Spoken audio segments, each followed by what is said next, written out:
After telling you in the last video about this wonderful tiny miracle that happened to me during my visit to Greece this summer, I wanted to share this other experience that had quite a big impact on me. Now, while there's really nothing to worry about, this story does tend to explore the shadows a little bit more. As you probably know, one of the things that I do now is offer consultation sessions. I have a website where you can book half an hour or an hour to chat with me on a video conference call about whatever topic you would like to talk to me about. You can also book tarot readings there. Well, this one member, Ioannis, got in touch with me a couple of weeks before I was due to leave for Greece, and of course he didn't know that I had my tickets booked already. And he explained to me that the whole reason for him booking this conversation with me was to try to persuade me to come over to Greece so that he could show me around. So it was a great surprise for him to find out that those were my plans anyway, and after spending a very pleasant hour of conversation, we decided that we should at least try to meet up when I got there. The main reason for my family and I going to Greece was actually to meet up with some friends, some old friends from the UK that we hadn't seen in a very long time, and who are very dear to us. So for a while it seemed like the meeting with Ioannis wasn't going to happen. However, they left a couple of days before we left, and so we had these 1 or 2 days where we had nothing particularly planned. We could have gone to the beach, of course, but after our son, who has autism, revealed to us that he really doesn't enjoy the beach, we decided, why not call Ioannis and find out if he's actually available today. It just so happened that a number of coincidences had combined to ensure that, yes, sure enough, he was available today and happened to be in Athens. And wow, I can't begin to tell you how kindly Ioannis treated us from the second we met till the moment we parted. It was an absolutely incredible day. He started off by taking us for matcha lattes and then took us to this really delicious vegan restaurant. And then he said to me, Denny, we now have 2 options. I can take you to the best ice cream parlor in Athens now. Alternatively, we can take the whole afternoon. I will take you up into the mountains to see the quarry where all the marble that the Acropolis was made out of was taken from. And it's quite a special place. It's associated with paranormal phenomena, and there's this cave, which people call the Devil's Cave, where people say that strange things have happened to them. They've seen weird stuff happening, and I'd be very excited to show it to you. So it's entirely up to you. What do we do? Well, after checking that there would still be time to go to the ice cream parlor, I said, are you kidding? This sounds amazing. Yes, let's go. So he packed us into his car, and off we headed through the city, through the suburbs, and then finally into the mountains on the outskirts of Athens. Ioannis drove us until the path became too rough, and so then we parked and we continued on foot. And oh my word, I kept having to stop to catch my breath, not from the effort of walking, but from the beauty that was surrounding me. These luscious green trees, perfectly in their element in the 37-degree heat. These enormous slabs of marble everywhere, gleaming white under the sun, not to mention the amazing vistas over the whole of Athens, of course. And then we walked through this natural entrance doorway, this majestic tree overhanging this rock formation, like marble steps leading to a natural palace or something. And there we were. Just round the corner to the left was this.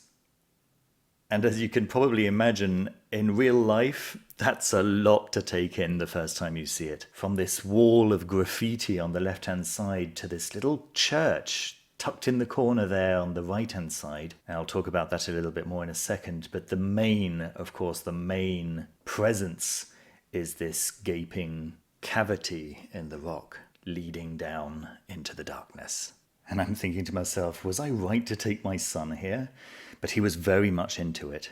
And he actually leapt ahead of me to go and explore this strange new place, while I was just rooted on the spot going, what is this amazing, awesome, terrifying place?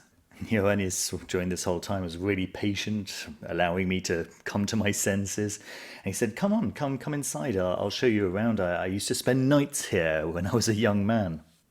Now, the interior of the cave was actually quite wet and slippery, and my wife took it as a very opportune excuse to stay outside, Her sandals weren't going to grip the floor well enough to be able to be safe on the way down.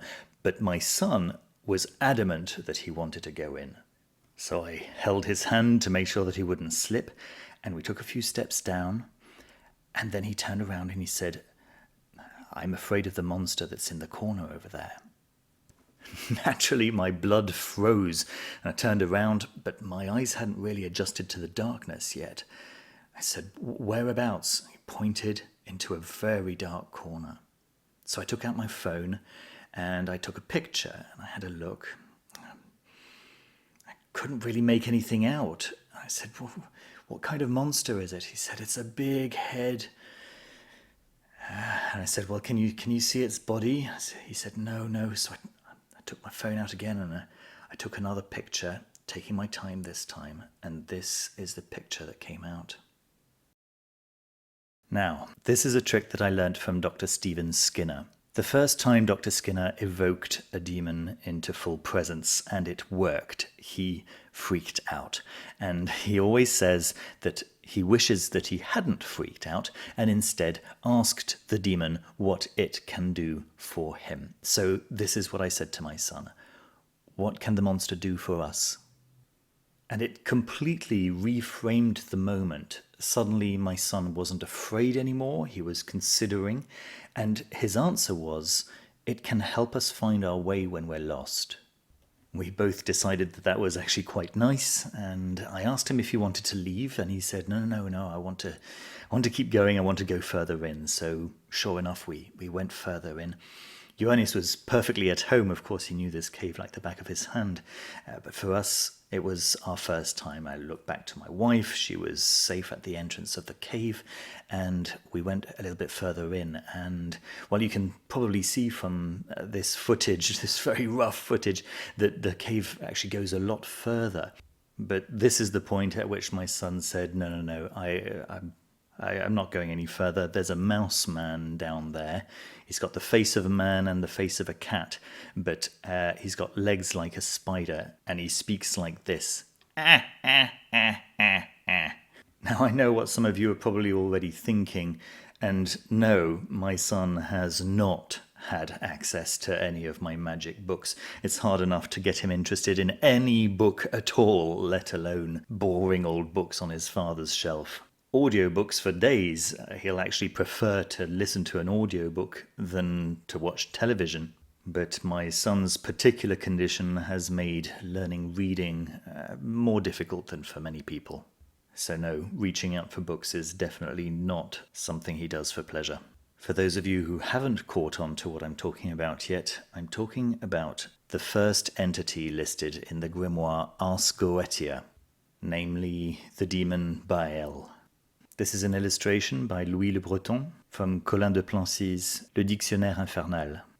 Baal, also known as Baal, is listed in several grimoires, in fact, as offering the powers of invisibility, as well as to garner the favor of others, and love, and also mastery of science. My son crouched down onto the floor, grabbed a stone, and carved this picture into the mud on one of the slabs of stone that was lying there. And suddenly it was definitely time to head back out. On the way back, we checked out the little church on the corner there, which some people believe may have been associated with some kind of Gnostic devotion. The church is actually separated into two parts, but unfortunately we didn't get to see them since it was actually quite heavily boarded off. And you could see that it had been quite badly defaced with more graffiti, unfortunately. But when I did a bit more research, when I got back home, I found out that this cave was actually originally the location of a cult to the god Pan, and believed to be inhabited by Pan and many Maenads. And I read that there's actually a further, smaller cave that was also used as a shrine to Pan at just a few 100 meters along the path up the mountain. But the name Devil's Cave, as Ioannis actually had explained to me, actually came from the name of a 19th century brigand named Davelis, who used the cave as a hideout.